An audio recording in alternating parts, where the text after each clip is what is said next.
1, 2, 3. World Grace Project! Hey. Cut it now.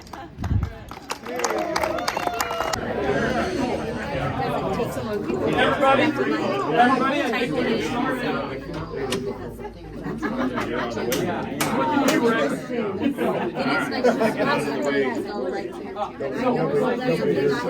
With the World Grace Project, we talked just a little bit beforehand, and I'll introduce her, and she's going to tell us a little bit about World Grace.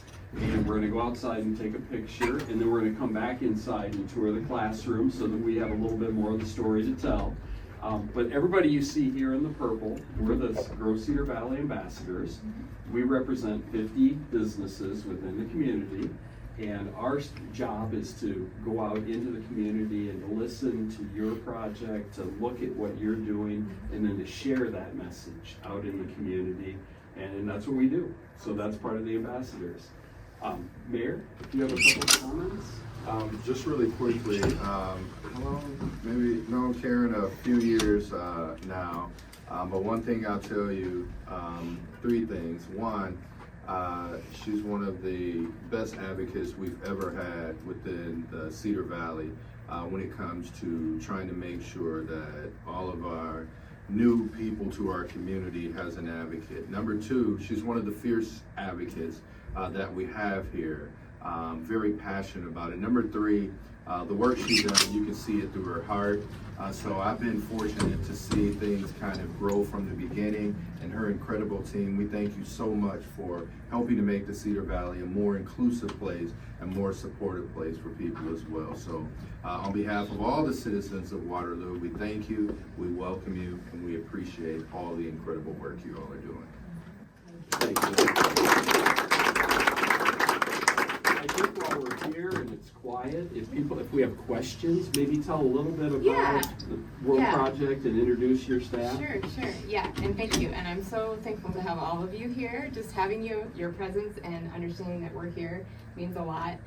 We are big listeners of the refugee and immigrant community. A lot of what we're trying to do is take into account who they are before we build anything. I have several of our staff here who are refugees themselves, and so they, as you know, we've had several migrations in Waterloo, so we have a lot of layers of not only diversity, but just knowledge about how to resettle here.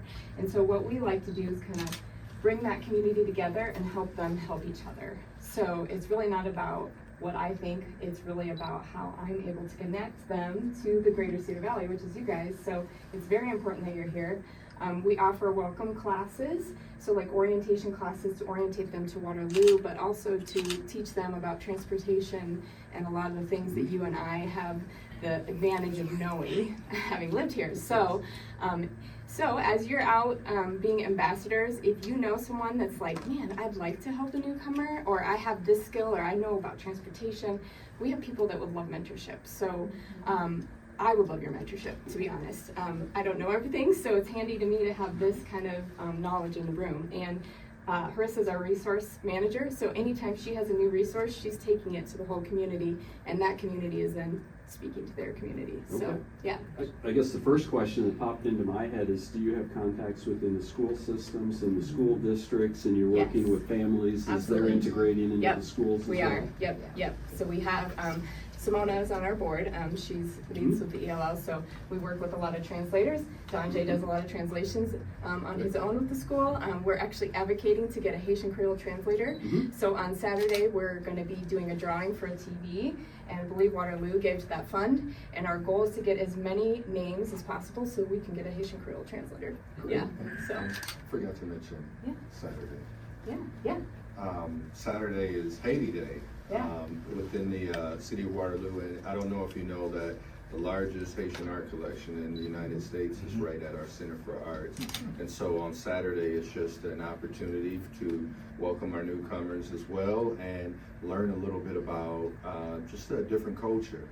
We had Jamaican Day a little while ago, but what we're trying to do is make sure that instead of just talking about it, that we celebrate the incredible aspects that all of our newcomers bring to our local community. And that's at the Center for Arts this Saturday. I forgot what time. 12 to 5. 12 to 5. Yeah. Okay. No, it's gonna be great. First Haitian Flag Day, and we're welcoming the Haitians. You guys, we didn't have a Haitian community over a year ago. This is new, so this is really exciting. I love it. It's one more layer of awesome. Absolutely. Yeah. Karen, can you tell us numbers-wise how many you're serving and how many there are to serve and who else you work with in that capacity? So I don't have like set numbers, but just based off of what we've seen, it'd be easy to say that there's probably 2,500 Haitian community here that have resettled. Some have moved in and out. In the past, when we've had previous migrations, it's 4,000 to 5,000 people come over 2 to 3 years. Guaranteed we'll have the same. We have the same thing happening, which is why we'll easily get 200 names on the families list for the school. Yeah, with kids. So. How do you have some type of job board, or, you know, obviously they need jobs, so, Right. and businesses are looking for employees. Nikki Litzel and I have been working very closely from Iowa Works, and so I'm constantly talking to different employers, and then we have a form that our people can fill, and they put their information in, and so we have a list of candidates that we're talking to companies and bringing as many as possible. It depends on language skills. We're also finding higher skilled people in the community to mentor or come in alongside lower skilled English speakers, and that's helping expand jobs at some other places too. It's just not as fast as everybody. They all need jobs right now, and it's tough. Yeah, it's really tough. So are there people that have like specific skills, like we're Yes. always looking for nurses? you Yes, know? and that's a conversation we've had with Western Home, is how do we connect them to the CNA nursing program and start turning out nurses. So we're having some really beautiful conversations right now, actually. Yeah. That's great. Where do you get your funding? We're funding, so we're an AmeriCorps program, so we're heavily supported by AmeriCorps. I'm partnered with the state of Iowa Bureau of Refugee Services. So we are contracted yet another year to help with these classes and community services, but we also have, Guernsey and Community Foundation and the local grantors, and it's all very focused on these goals that we're doing with the community. Yeah. Karen, is there a community or a school that a lot of the Haitian students are going to? So most of the Haitians have resettled around 9th Street or here, so Irving, Kittrell, so some of the similar schools that are already used to that heavy diversity. But most of them are on this side of town. We haven't had as many go over on the Allen side of town yet. Yeah. Tell us your housing issues that you face. Housing? Yeah, there's a lot of issues with housing. I mean, a lot has changed as people have come in. There's less and less available. We're finding more and more difficulties or barriers as far as now you're paying a deposit and a half deposit or 2 times deposit to get into a place because of, it's really hard for landlords too. We have hundreds of people with no understanding of leases coming at the same time and no translators. So we're finding people abandoning leases, not understanding the rental process fully, which is what our education classes are supposed to help support and prevent, is some of those issues. Yeah. That makes sense. Yep. Education is the best way we can equip everyone, I think. Yeah. What's your a couple of major challenges in helping these people? Is it like language barrier or transportation or eligibility? Transportation, which is why we're trying to switch our classes to hybrid. We can't get everybody here. The team has been so stressed. So how do we create that same environment of interaction but not have transportation? Well, we just put in new internet, and we plan to have a hybrid class where we have a live studio audience, but the rest of them are at home and can ask questions from there. And that way people don't have a reason to not get here. We see a lot of them not able to come to class. So we feel bad. We want them, they're the most vulnerable, the most marginalized, they have no way to get anywhere. So we're trying to find some of those ways, and that would be one of our biggest barriers, would be transportation. Karen, how big is your staff? I'm full-time, and then I have a couple part-time. We have a driver from the state, that's Ishara, and so 4, and then 4 Vista. Vista, our community outreach and do a lot of the translation too, so, yeah. 8. Do you have volunteers? Do you have like a Yep, we do. We actually, we're gonna be opening a goods store where people can volunteer to help our people shop. So we'll have like a shopping experience where they can get housewares and things for their house, but they can earn those points and earn that through the classes. So the teachers will be able to hand out rewards And so this has all been in works for a year during the migration, so we're looking forward to kind of relaunching everything. So this is good timing, yeah. Jim, not to put you on the spot, but put you on the spot.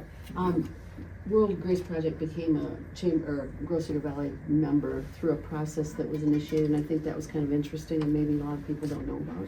Yeah, our sponsorship, we had started this just before COVID. We knew we were a diverse community and we wanted to bring in nonprofits, women-owned business, veteran-owned businesses. So this year we did an application process. Businesses and organizations applied online, and then staff went through, and we have 25 of them. They're based on the investment from our top-tiered investors. We're able to bring these organizations on free for the first year, just to help them get involved in the community, do things like this, the ambassadors here, the good projects that we have going on in the community. So it's been successful, and we're going to continue doing that. So thank you. Thanks, Thank Jim. you. Well, thank you, Karen. Thank you. We don't always get into this amount of depth Oh, in the that's Q&A, good. I'm so excited. but I think this is great Yes, information, yes, and I that's certainly awesome. appreciate it. Yes, So, and anyone that wants to stay can come see the classroom. Yeah. That's going to be our hybrid. I hope to put us on the map. Maybe we'll be teaching to people all over the country, like, you know. Good. So Great we'll see idea. what happens. Yeah. Should we go outside? Yeah. Go outside? Yeah, let's do that. Hey. We're going to take the picture. The class and the other two get the teachers and the translators, and it's very clear. And we've tested with Zoom, and it worked. There's some barriers to that too, so we're going to start an orientation where we teach them how to get on online class. Have them come here for 2 weeks with us, and then we're going to send them out equipped to still join us online. And then I think we're going to have a way to keep everybody going. So.